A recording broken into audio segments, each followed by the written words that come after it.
Well, we are once again here working on some Algebra 2. We are now closing in on the end of this one. Up here, lesson 2.5, problem 9, at least this year. Again, could add a few more in the future, I don't know. And we have a word problem. Again, we have two parts to it, so we'll see that second part, but the height in feet relative to the point of release of an object t seconds after it's thrown straight upward with an initial velocity. That 64 usually shows up in our formula. I usually write this problem in the opposite order here with my squared first, and then that initial velocity coefficient goes here on the linear term. There's my formula, and it equals the height equals that. T again was the time, t seconds after it's thrown. So this says how long. So if you think about this, let's think about this. My y-intercept here is 0. There's nothing there, remember. So it's opening downward, and at some point there's going to be a time t where it's at its maximum height. And so we are being asked how long after it's thrown to return to the original height. So if this was the height it was thrown, they're asking for this time, right? So when does it hit the ground here again? And for this problem, I think I would probably factor it because I think it looks just a little bit easier there. Factoring out the common factor, there's both the 16 and a t. I don't know if you want to take the negative out, you can, you wouldn't have to. But if I did, that's going to make this a minus because the 6 and minus here, and this is a plus. So we need a minus times this minus to get back to that plus. And then 16 times 4 is 64. So multiply that there would be my negative 16t squared. And if I took this negative 16t times that 4, that is a positive, negative times negative 64t. Okay, so I got it all factored correctly. And then we were saying the original height, if I call that 0 here. So when will it hit that same height? So then when t minus 4 equals 0, which would, when you add the 4 to the other side, would be at 4. So we should be good with saying 4 seconds. All right, and then the second part, how long it thrown upward will the object be 36 feet above the point of release? All right, so then the graph is kind of on top of everything here. So what they're saying here is, here's my point of release. When will this be 64? So that would be the height. The answer is 64. They're asking us to solve this equation. So in order to solve this equation, what I'm kind of thinking here is moving everything over to that other side. It'll give me positive 16t squared there, negative 64t, and then the plus 64 on the right side would equal to 0 then when I do that. Yeah.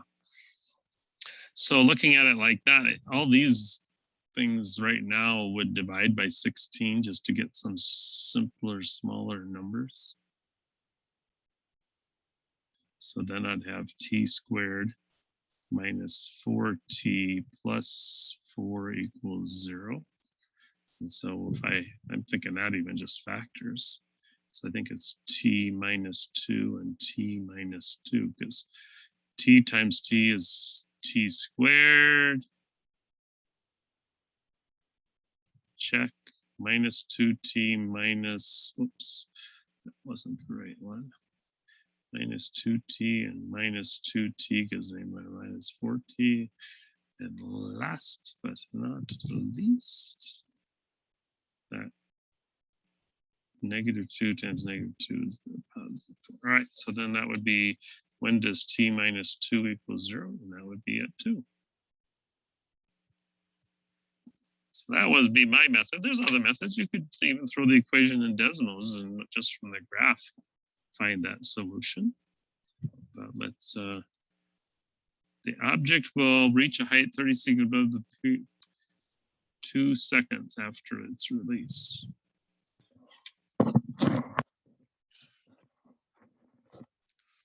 think it's both as the same answer, but let's see. We could throw this in Desmos.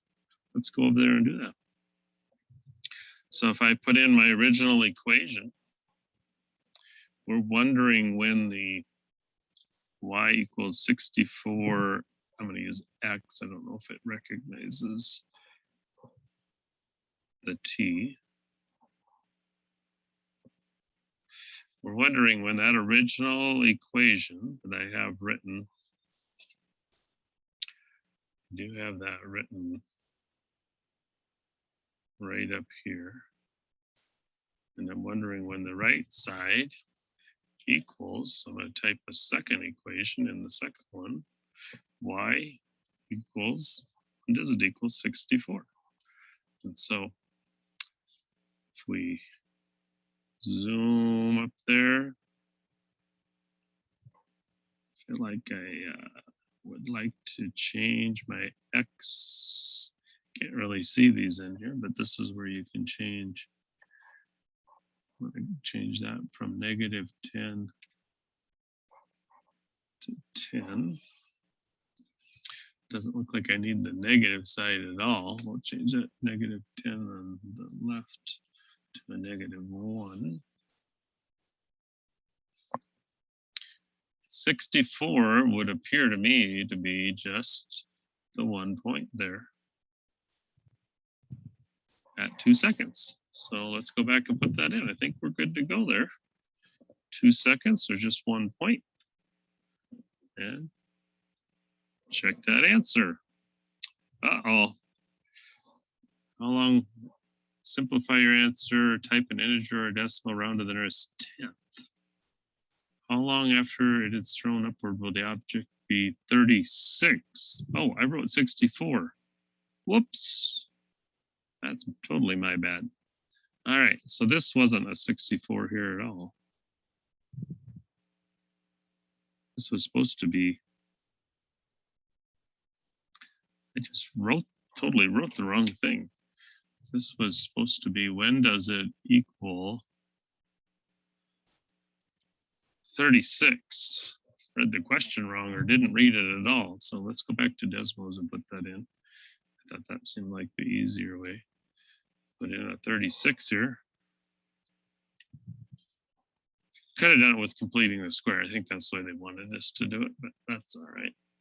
Put in that 36. Now that intersection points down a lot lower. And find our 2 answers. That looks like a 2/3, and I don't know what that one is. So I'm going to write these 2 numbers down. No, 0.677, that's not 2/3. And 3.323. We'll see if Savas will take those, because it said round to the nearest 10th. And so there's supposed to be 2 answers, so I don't think the object will reach the first one.